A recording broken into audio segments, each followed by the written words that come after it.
अस्सलाम वालेकुम, मैं डॉक्टर सहर फातना हूँ। आज हम डिस्कस करेंगे फोर्सेप्स वजाइनल डिलीवरी। ये क्या होती है, इनको किन हालात में किया जाता है। ये वीडियो डॉक्टर्स और मेडिकल स्टूडेंट्स के लिए है जो सीखना चाहते हैं कि फोर्सेप्स वजाइनल डिलीवरी कैसे की जाती है, और आम लोगों के लिए भी है जो ये देखना चाहते हैं कि ये जो इंस्ट्रूमेंटल वजाइनल डिलीवरी या औजार वाली डिलीवरी होती है वो क्या होती है और किस तरह की जाती है। फोर्सेप्स वजाइनल डिलीवरी करने की कुछ इंडिकेशंस होते हैं। आमतौर में ये वहाँ की जाती है जहाँ second stage of labour prolong हो गया हो, माँ एग्जॉस्ट हो गई हो और पुश ना कर पा रही हो, बच्चा डिस्ट्रेस में जा रहा हो, या माँ को ऐसी कोई मेडिकल कंडीशन हो जहाँ हम प्रोलॉन्ग लेबर नहीं दे सकते और हम चाहते हैं कि बच्चे की डिलीवरी को एक्सपेडाइट किया जा सके। फोर्सेप्स के कुछ काम होते हैं। या तो जो हाई हेड वाला बेबी होता है उसको ये नीचे पुल करने के काम आता है, या इसका दूसरा काम ये होता है कि अगर हेड स्लाइटली फ्लेक्स या डी फ्लेक्स है यानी मेल पोजीशन है तो उसकी पोजीशन करें। फोर्सेप्स को यूज़ करने के कुछ स्टेप्स हैं जिनको मैं अल्फ़ाबेटिकल मैनर में डिस्कस करूँगी ताकि आप उसको मेमोराइज़ कर सकें। फर्स्ट ऑफ ऑल ए के 4 कंपोनेंट्स हैं।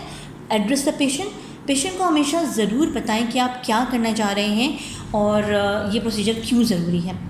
आस्क फॉर हेल्प, जब भी आप ये प्रोसीजर करें आपके पास एक हेल्प मौजूद होनी चाहिए ताकि वो आपको असिस्ट भी करा सकें। एक का थर्ड पार्ट है एनाल्जेसिया। आप पेशेंट को या तो लोकल एनेस्थीसिया देंगे या आप उसको एपिड्यूरल देंगे। पेशेंट को पेन फ्री होना चाहिए। इससे एक तो पेशेंट आपके साथ कोऑपरेट करेगी और प्रोसीजर में ईजी रहेगा। सेकेंडली, जब आप फोर्सेप्स अप्लाई करते हैं तो आपको एपिजोटमी की ज़रूरत भी पड़ सकती है और इस वक्त एनाल्जेसिया आपके लिए हेल्पफुल होगा। एक का चौथा पार्ट है असेसमेंट ऑफ कॉन्ट्रा इंडिकेशन। कुछ हालात ऐसे होते हैं जिसमें आप फोर्सेप्स यूज़ नहीं कर सकते। इनमें वो कंडीशन शामिल हैं जिसमें या तो बच्चा साइज़ में बड़ा हो, या माँ का पेल्विस एडिक्वेट ना हो, या कोई ऑब्स्टेटिकल कॉन्ट्रा इंडिकेशन हो, या फिर बच्चे को कोई ब्रीदिंग डिसऑर्डर हो। उन केसेस में फोर्सेप्स यूज़ नहीं किया जाता। बी के 2 कंपोनेंट हैं। ब्लैडर, हमेशा ब्लैडर को खाली करना बहुत ज़रूरी है। अगर ब्लैडर फुल होगा तो मैकेनिकल ऑब्स्ट्रक्शन आएगी बेबी की डिलीवरी में। सेकेंडली, ब्लैडर को डैमेज होने के और ब्लैडर में फिस्टुला बनने के चांसेस हैं, इसलिए हमेशा ब्लैडर को एम्प्टी करें फोर्सेप्स अप्लाई करने से पहले। बी का सेकेंड पार्ट है बैकअप प्लान। जब भी आप फोर्सेप्स अप्लाई कर रहे हों आपके पास बैकअप प्लान होना चाहिए, बिकॉज फोर्सेप्स की एप्लीकेशन के दौरान माँ को इंजरी आ सकती है, बच्चे को कोई कॉम्प्लिकेशन हो सकता है, या फोर्सेप्स फेल हो सकता है। अगर 3 दफ़ा फोर्सेप्स अप्लाई करें और डिलीवरी ना हो पाए तो हम उसको अबेंडन करके सिजेरियन सेक्शन पे जाते हैं, इसलिए आपके पास बैकअप प्लान होना चाहिए। अगर सिजेरियन सेक्शन की ज़रूरत पड़ी या बच्चे को नियोनेटोलॉजिस्ट की ज़रूरत पड़ी तो यह सारी फैसिलिटीज़ आपके सेटअप में होनी चाहिए। सी के 2 कंपोनेंट हैं। पहले, सर्विक्स फुली डायलेटेड होना चाहिए। आप एग्जामिनेशन करके देखें कि सर्विक्स फुली डायलेटेड है, मेम्ब्रेन एब्सेंट है और बच्चे का हेड इंगेज है। इंगेजमेंट 2 तरीके से चेक की जाती है। एक एब्डोमिनल तरीका होता है जिसमें हम चेक करते हैं कि हमारा हेड इंगेज हुआ है कि नहीं। दूसरा तरीका पर वजाइनल है।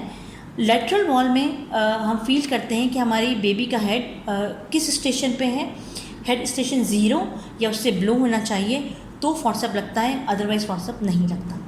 सी का दूसरा कंपोनेंट कॉन्ट्रैक्शन है। माँ को एडिक्वेट कॉन्ट्रैक्शंस आनी चाहिए। अगर माँ को एडिक्वेट कॉन्ट्रैक्शंस नहीं आ रही तो आप ऑक्सीटोसिन स्टार्ट कर सकते हैं ताकि माँ को प्रॉपर कॉन्ट्रैक्शंस आए। डी के 2 कंपोनेंट हैं। Determine position.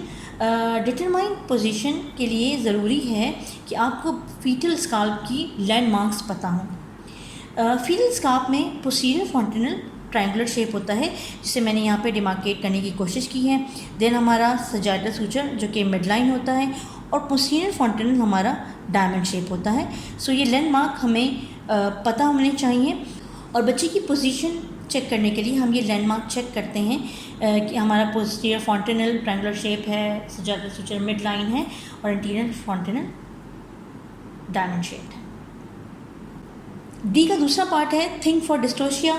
जब भी आप इंस्ट्रूमेंटल डिलीवरी कराते हैं तो आपको डिस्टोशिया के लिए रेडी रहना चाहिए, चाहे फोर्सेप्स यूज़ कर रही हो या वैक्यूम। जब बेबी का हेड आप डिलीवर कराते हैं, क्योंकि हम ये इंस्ट्रूमेंट से डिलीवर करा रहे होते हैं, तो कभी कभी बच्चे का शोल्डर स्टक हो जाता है और डिलीवर नहीं हो पाता, जिसको हम शोल्डर डिस्टोशिया कहते हैं। इसके कुछ मैन्यूवर होते हैं जिसके ज़रिए हम शोल्डर डिस्टोशिया को मैनेज करते हैं। सो आपको तैयार रहना चाहिए इन चीज़ों के साथ कि अगर डिस्टोशिया हुआ तो उसके क्या मैनर्स होंगे और वो किस तरह मैनेज होगा। नेक्स्ट स्टेप है इक्विपमेंट, जो हमारा सबसे इम्पॉर्टेंट स्टेप है। This is forceps. इस डेमोन्स्ट्रेशन के लिए हम सिम्पसन्स फॉर्सेप यूज़ कर रहे हैं। एक और फॉर्सेप होता है कीलन फॉर्सेप, जिसको हम तब यूज़ करते हैं जब हमारे बेबी का हेड हाई होता है या मेल पोजीशन होती है। तो हेड की पोजीशन ठीक करने के लिए और बेबी को नीचे पुल करने के लिए हम कीलन फॉर्सेप यूज़ करते हैं, जो यूजुअली आजकल यूज़ नहीं होता। और आज की डेमोन्स्ट्रेशन के लिए भी हम सिम्पसन्स फॉर्सेप यूज़ करेंगे। इक्विपमेंट का चेक करना बहुत ज़रूरी है। ये सिम्पसन्स फॉर्सेप है और इसके कुछ पार्ट हैं जो आपको पता होने चाहिए। ये हैंडल है, ये इसके लॉक्स हैं, ये शेंक्स पार्ट है और ये दो इसकी ब्लेड्स हैं, ये ब्लेड्स के टोज़ हैं। इन ब्लेड्स के अंदर दो कर्वेचर हैं, एक केफेलिक कर्वेचर। केफेलिक कर्वेचर को बेबी के हेड के लिहाज से बनाया गया है ताकि ये बेबी के हेड के साथ एडजस्ट हो सके। इस केफेलिक कर्वेचर के दो एक्सिस हैं, एक लॉन्गिट्यूडिनल एक्सिस जो मोल्डेड हेड के लिए है और एक राउंडेड एक्सिस जो अनमोल्डेड हेड के लिए है। दूसरा कर्व पेल्विक कर्व होता है। पेल्विक कर्व जे शेप्ड है और इसको मैटरनल पेल्विस के लिहाज से डिज़ाइन किया गया है, क्योंकि माँ का पेल्विस भी जे शेप्ड होता है। इस जे शेप की वजह से ये माँ के टिश्यूज़ को इंजरी नहीं करता और अंडर ग्रेविटी इफेक्ट से अच्छा प्रेशर मेंटेन करता है। फॉर्सेप की अप्लाई करने से पहले हमेशा फैंटम एप्लीकेशन होती है। इसका मकसद ये है कि आप माँ की पेल्विस के सामने इंस्ट्रूमेंट को रख के एक इमेजिनरी एप्लीकेशन करें ताकि आइडिया हो जाए कि हमारे इंस्ट्रूमेंट का साइज़ एक्यूरेट है। फॉर्सेप के दो ब्लेड होते हैं, राइट और लेफ़्ट। जो ब्लेड आपके लेफ़्ट हैंड में होता है वो माँ के लेफ़्ट साइड ऑफ पेल्विस में जाता है और जो आपके राइट हैंड में होता है वो राइट साइड ऑफ पेल्विस में जाता है। फर्स्ट हम लेफ़्ट साइड के ब्लेड को अप्लाई करेंगे। उसको अप्लाई करने का एक स्पेसिफिक तरीका है। हैंडल को 2 फिंगर्स के बीच में होल्ड करेंगे लाइक अ पेन और इसको under gravity effect like downward position में रखना है और ये अंडर ग्रेविटी खुद जाएगा। सो ये लेफ़्ट हैंडेड ब्लेड है। इसको अप्लाई करने से पहले हम वजाइना में 2 फिंगर्स डालेंगे ताकि हम टिश्यूज़ को भी सेव कर सकें और ये हमारे फॉर्सेप को भी गाइड करें। सो नाउ फॉर्सेप का लेफ़्ट ब्लेड हम अंदर अप्लाई करेंगे, ये इस पोजीशन में रहेगा और मेरा असिस्टेंट इसको होल्ड करेगा। सेकेंडली हम राइट साइडेड ब्लेड को सेम प्रोसीजर से पकड़ेंगे लाइक अ पेन 2 फिंगर्स के बीच में और इसकी पोजीशन भी टुवर्ड्स ग्रेविटी होगी। सो हमने 2 फिंगर्स वजाइना में रखी, we hold it like a pen और ये इस तरह की पोजीशन में अंदर जाकर एप्लीकेशन करने के बाद आप इसको लॉक करेंगे और लॉक करने के बाद आप चेक करेंगे कि आपका फॉर्सेप सही पोजीशन में है कि नहीं। फॉर्सेप की पोजीशन को चेक करने के 3 मेथड्स होते हैं। फर्स्ट ऑफ ऑल जो हमारा पोस्टीरियर फंटेनल है, जो ट्रायंगुलर शेप है, वो हमारे ब्लेड से 1 सेंटीमीटर अबव होना चाहिए। सेकेंडली हमारा सजाइटल सूचर 2 ब्लेड्स की मिड लाइन आना चाहिए। थर्ड, फेनेस्ट्रेशन में 1 फिंगर से ज़्यादा की स्पेस नहीं होनी चाहिए, वरना फॉर्सेप सही अप्लाई नहीं हुआ होता। फॉर्सेप की एप्लीकेशन चेक करने के बाद हम जेंटल ट्रैक्शन देंगे। जेंटल ट्रैक्शन के लिए हम पैजेट्स मैनेवर यूज़ करते हैं। इस मैनेवर में हमारा एक हाथ यहाँ रहता है और सेकंड हैंड हमारा इस तरह हैंडल को होल्ड करता है और हम जब मूवमेंट देंगे वहाँ पे जे शेप यानी अपवर्ड पोजीशन में मूवमेंट होगी, क्योंकि हमारी पेल्विस की यही पोजीशन है। जेंटल ट्रैक्शन ड्यूरिंग कॉन्ट्रैक्शन होती है। जब माँ को कॉन्ट्रैक्शन नहीं आ रही तो आप प्रोसीजर होल्ड कर देंगे और जब कॉन्ट्रैक्शन आएगी तब आप दोबारा ट्रैक्शन करेंगे। So now we will expedite the delivery, will use the Pajot's manoeuvre. Push push push breathe, push push push breathe, push push push breathe.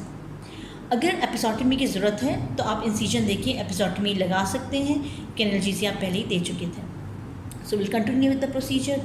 Push push push, take a deep breath, push push push, take a deep breath. जब हमारा jaw visible होता है तो हम blades को remove करते हैं। Blades जिस पैटर्न में हमने लगाए थे उसके रिवर्स पैटर्न में रिमूव होते हैं, यानी पहले हम right side of the blade remove करते हैं, उसके बाद left side of the blade को रिमूव किया जाता है। ब्लेड के रिमूवल के बाद आप बेबी का हेड डिलीवर करा सकते हैं। Now I will show you the outside application of the forceps. Forceps की एप्लीकेशन ऐसी होनी चाहिए कि जो टोस हों वो हमारी टोटली जॉ को कवर ना कर रहे हों।